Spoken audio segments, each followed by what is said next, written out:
Our second story, a total of 58 establishments are on the Michelin Guide's Bib Gourmand list this year, 8 more than last year. The Bib Gourmand highlights eateries which offer value-for-money food that costs no more than $45 a person. And with us to discuss this today is food critic Wong Ah Yoke. Hello. Hello, hi.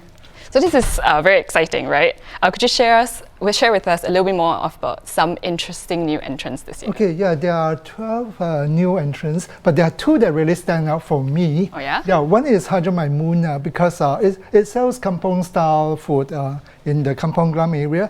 What is interesting is that it was dropped out of the list last year. Oh. It was there the year before. Last year it dropped out, and then this year it's back again, which is good. But actually they have not changed anything, so you wonder why it was dropped out and why it came back, but anyway, good for them. So that was one interesting addition this year. The other one is a Peranakan restaurant in Scotts Road that nobody knows about. Oh. It's called Indo Cafe, the White House. Okay. It's one of those white and black bungalows. I mean, people will pass it and they would not know there is a Peranakan restaurant because it says Indo Cafe, right? Nobody knows where it is, so let alone have eaten there. But it's pretty good. I've been there before. It's a beautiful ambience, very quiet because nobody eats there. But the food is quite decent. So yeah, good for them too. Oh, yeah. So it's surprising that they made it to the list, considering that nobody even knew. Yes, but then we have Michelin Guide, yeah, who knows how they choose the restaurants, right? That is very true. And then speaking of the list itself, the list seems to be getting longer and longer each year. Do you have any opinions about this?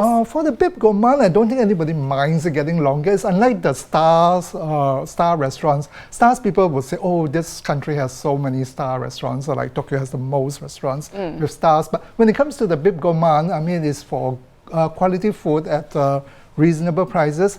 So nobody minds the list getting longer. And we know in Singapore we have so many hawker stores that offer good food and definitely prices are reasonable. So in fact, there are a lot of stores that I think should go into the list too. So yeah, the longer the better.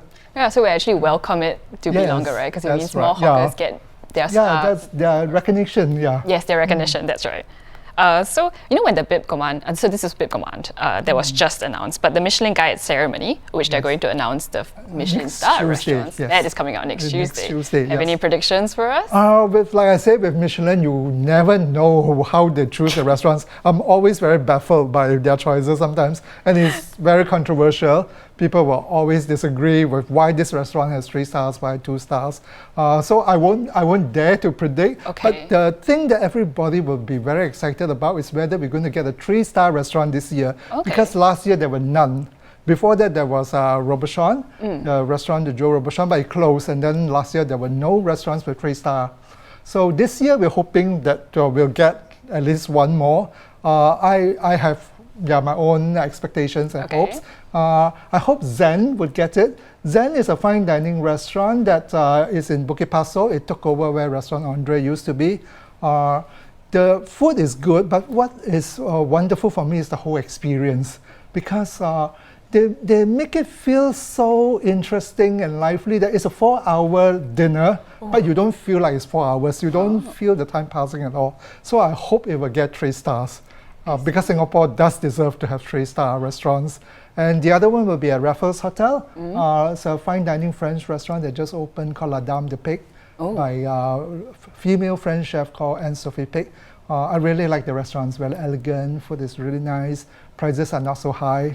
Yeah, so yeah, these 2 restaurants, hopefully they'll get 3 stars or at least 2. But again, unpredictable. Unpredictable. You never know. Yeah, you never know what's going to happen, right? And it's very exciting. Thanks for sharing more with us. And if you guys want to see if Ayoke's predictions are going to come true, or if you'd like to see, or if you'd like to know rather, the Michelin-starred restaurants for yourself, you do have to stay tuned to our website. That's www.straitstimes.com. It's on Tuesday. Look out for Tuesday.